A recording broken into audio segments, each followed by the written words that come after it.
Esto ya lo hemos explicado, ya hemos explicado cómo atacan los rusos, cómo planean sus campañas militares sobre Ucrania. Pero como sé que no todo el mundo lo habrá visto, vamos a hacer un breve resumen antes de ver cómo han respondido a esto los ucranianos. Así que primero, si te creíste el pronóstico de Mundo Desconocido de que la Tercera Guerra Mundial iba a empezar en 2012 y acabas de salir de tu búnker, te diré que los rusos basan su estrategia en la clásica guerra de desgaste. Segundo, para ejecutar esa guerra de desgaste, organizan sus campañas militares no en grandes ofensivas, sino en cientos de microataques de pequeñas unidades a lo largo de meses. Y tercero, y más importante, esos microataques buscan calderear, es decir, ir rodeándote sin rodearte del todo, forzándote a sostener el cuello de una bolsa cada vez más largo, cada vez más peligroso y costoso de mantener, provocándote, por tanto, que te desgastes. Esa es la clave.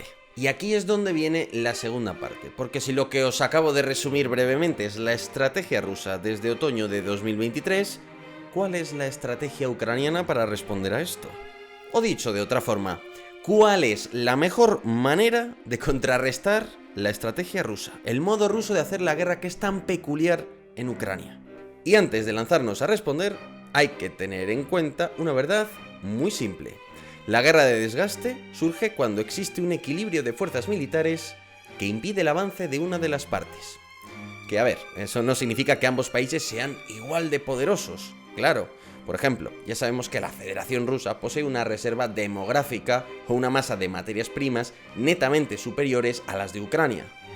Sin embargo, una cosa muy distinta es el poder potencial, que se conoce técnicamente como el poder latente que tiene un país, y otra muy distinta es el poder actual, el que has logrado materializar, convertir en recursos militares actualmente, ahora. Y lo cierto es que en esta guerra Rusia no ha logrado instanciar su poder latente en poder actual como para obtener una ventaja militar sobre Ucrania. Y es que a los ucranianos, además de su innegable valor y todo el suministro de armas extranjeras, les ha ayudado otra cosa, una cosa muy importante, y es el cambio tecnológico. El momento histórico que vivimos favorece a Ucrania. Efectivamente, Ucrania se ha beneficiado de todo el desarrollo de armamento antitanque durante la Guerra Fría, con armas tan potentes como el Javelin. Además, se ha beneficiado de la revolución técnica de las armas inteligentes, como los lanzacohetes HIMARS. Y para colmo, se han beneficiado de la popularización de armas basadas en tecnologías civiles. Y sí, obviamente me estoy refiriendo a la introducción de drones kamikaze, de reconocimiento y de 1000 tipos más. Y eso combinado con muchas otras aplicaciones civiles, como OBS, como Starlink, como Arduino, como ArduPilot, como Discord. Por cierto, suscríbete al Discord del canal que está muy activo. El caso es que todas estas mejoras han provocado que defender tenga una gran ventaja sobre atacar en la guerra moderna. Y sobre todo, que exija mucho menos personal. Al fin y al cabo, los misiles antitanques siempre fueron escasos. Tenías que encontrar una posición en la que enfilar a los blindados, y era fácil cegar a esos misiles antitanque usando humos. Pero con los drones, amigos míos, es otra historia. Es que parar una fuerza mecanizada no era difícil, pero tampoco era fácil hacía 30 años. Pero hoy es bastante más sencillo. Solo necesitas un equipo de pilotos bien posicionado y echar a volar los FPV, los drones kamikaze, contra los que solo sirven los perturbadores de señal, básicamente. Y es en todo este contexto en el que se produce la guerra de Ucrania y entra la estrategia de Ucrania. Y ahí es donde nos preguntamos, ¿a quién favorecen estas nuevas tecnologías desde el punto de vista demográfico, del ahorro de personal? ¿Y cómo te enfrentas a esa estrategia rusa basada en el desgaste, exactamente? Bueno, pues eso lo vamos a explicar en este vídeo, conociendo la historia de la estrategia militar que ha seguido Ucrania a lo largo de esta guerra para contrarrestar a Rusia. Así que yo soy Yago Rodríguez, bienvenidos a todos los que formáis parte de esta increíble comunidad centrada en los asuntos militares en español. Así que si os parece bien, ahora comencemos.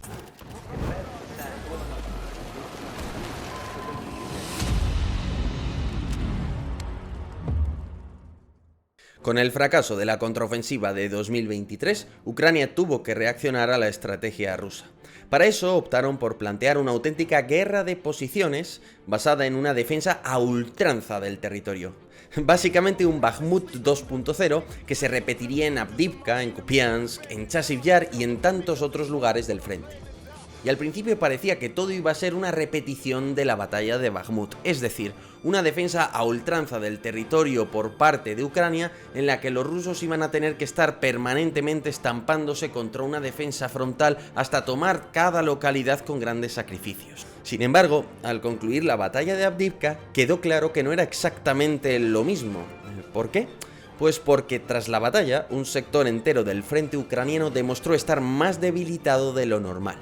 Y así es como entramos en el verano de 2024, con unos rusos que empezaban a lograr cierta velocidad en sus avances en dicho sector del frente, en el que, para colmo, hubo un problema.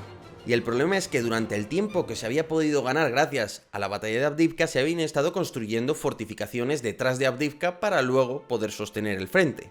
Sin embargo, estas fortificaciones en la mayor parte de los casos no resistieron bien el envite de los rusos. ¿Por qué no lo resistieron bien? Pues porque los ucranianos padecían una notable falta de personal. Entonces, hasta la caída de Avdiivka, Ucrania había seguido una estrategia inflexible, de resistencia a ultranza.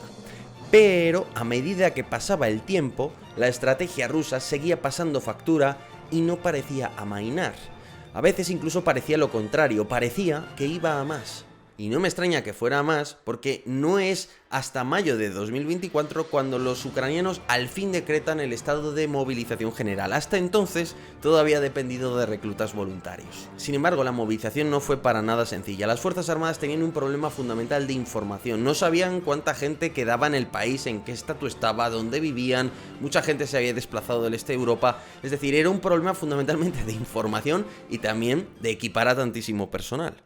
Y es entonces cuando todo empezó a tomar forma.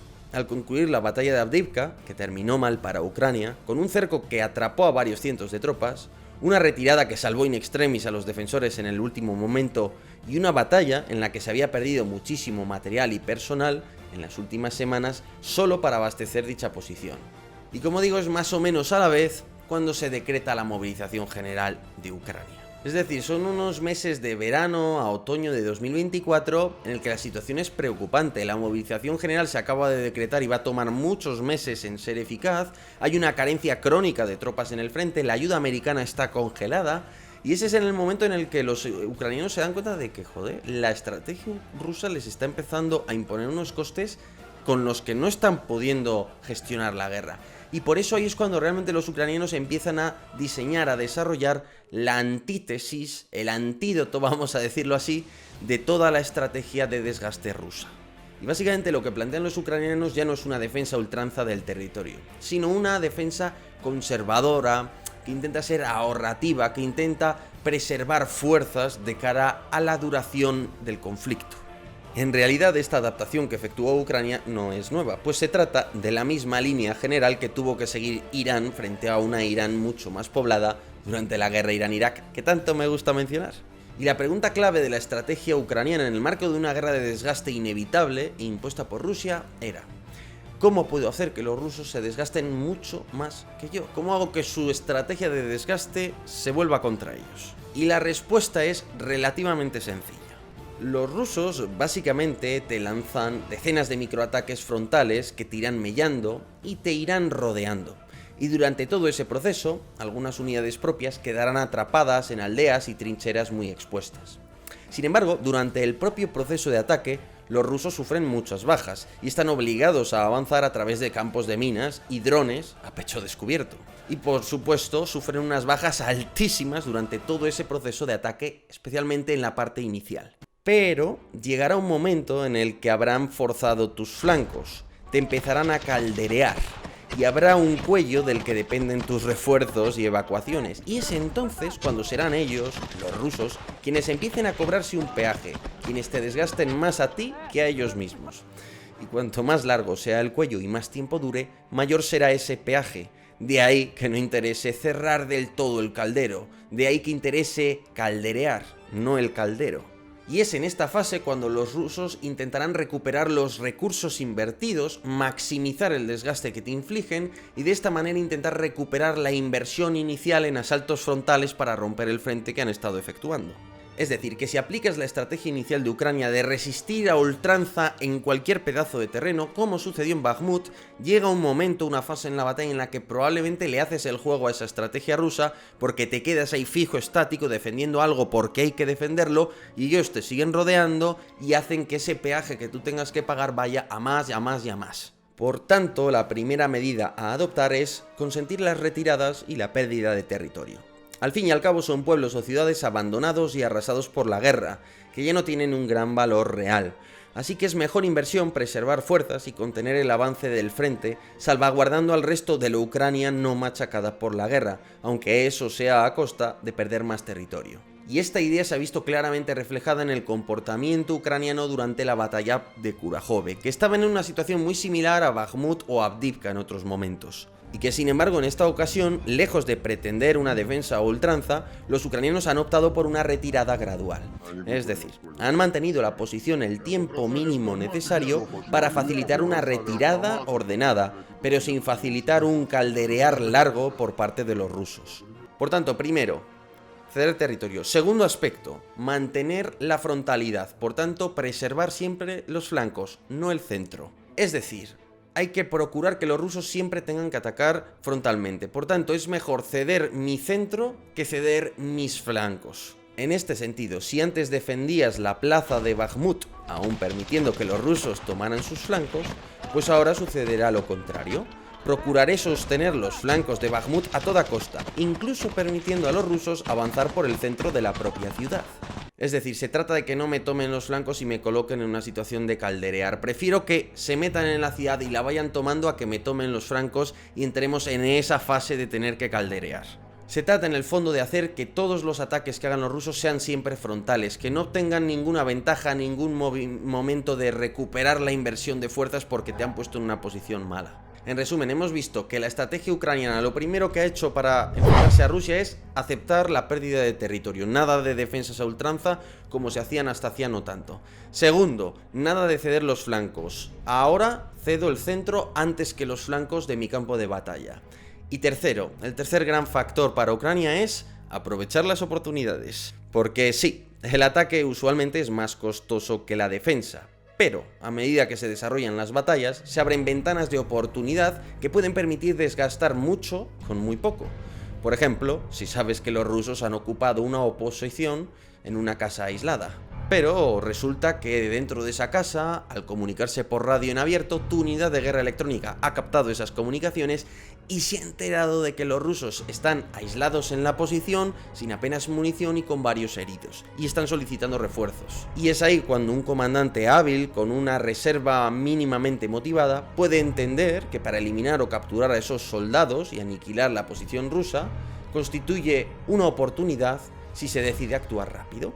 Así que como curso de acción se le ocurre a ese comandante y se incentiva a ciertos comandantes hábiles a, no sé, lanzar un contragolpe en ese momento, aprovechar las oportunidades para infligir desgaste al otro, tomarle una posición importante, tácticamente, o destruir una pequeña fuerza del mismo, esto a nivel de todo el frente. Es decir, se trataría de lanzar un par de pelotones de infantería mecanizada en un Bradley y un M113 apoyados por unos drones, un bombardero de bolsillo, para aniquilar a un pelotón ruso que sabes que está muy débil y aislado, por ejemplo. Ahora bien, esto de aprovechar las oportunidades, que se dice así muy fácilmente, requiere de unos jefes muy bien adiestrados, muy bien preparados, que realmente sepan lo que se están haciendo y que tengan ese olfato para detectar las oportunidades de decir, no, ahora lanzo a mis pelotones para un pequeño contragolpe, elimino esta unidad de los rusos. Pero la cuestión es que a esta idea de aprovechar las oportunidades tácticas aún se le puede dar otra vuelta de tuerca. A ver, imaginaros un sector del frente tranquilo, en el que nunca pasa nada, en el que solo hay tropas bisoñas o veteranos descansando de permiso. Digamos que encuentras un lugar así, con unidades que no están muy preparadas, pero que tienen cierto poder de combate, que pueden ser sencillas de derrotar, y además al tomar ese territorio puedes lograr distraer al otro, obligarle a sacar fuerzas y tropas de una de sus ofensivas, por ejemplo. No sé, digamos que eliges un lugar al azar, por ejemplo un lugar como Kursk, simbólico por su significado, sencillo de defender porque está encajonado junto a tu frontera, y cuenta con ríos y bosques en los flancos, y sobre todo un lugar con un buen puñado de tropas completamente expuestas de los rusos. Ahora bien, es verdad que en el caso de la ofensiva de Kursk no solo hay una lectura de este tipo, que puede haberla, pero también hay sin duda una lectura política de intentar levantar la moral de los ucranianos, de demostrar que aún tienen fuelle como para lanzar ofensivas, sorprender a los rusos y demostrar que tienen ganas de seguir combatiendo, eso es verdad. Y claro, esta es una de las partes difíciles de evaluar, la voluntad de lucha en el marco de una guerra de desgaste. Cómo mantenerla en una guerra lenta y sin perspectivas de una victoria total y próxima. Y claro, aquí, por ejemplo, en el caso de Kursk surge otra duda, es decir, si yo tengo unas brigadas escasas, pero que son buenas atacando, y no les puedo dar mucho uso porque el frente dificulta mucho este tipo de operaciones, ¿tiene sentido que yo ataque un lugar, por ejemplo, como Kursk? Es decir, en lugar de tener esas brigadas capaces de atacar en roles meramente defensivos, tiene sentido que diga, no, es que el coste de oportunidad de tenerlas solo para la defensa es demasiado alto y me interesa utilizarlas para el ataque, aunque sea en un sector del frente como el que constituiría Kursk, por ejemplo. Bueno, pues sea como fuere, solo tendría sentido usar este tipo de unidades para atacar en un lugar donde se pueda casi garantizar el efecto sorpresa, un lugar como Kursk, Briansk o similares, ya que la verdad, en el propio frente es casi imposible desplegar una brigada sin que nadie se dé cuenta. En conclusión, la estrategia ucraniana funciona así. Cuando me ataquen y mi unidad se vea superada, me retiro, cedo territorio, al contrario que antes, y vuelvo a proponer una defensa frontal. Cuando los rusos ataquen frontal tras ataque frontal empiecen a calderearme, yo les dejaré avanzar por mi centro, pero nunca por mis flancos.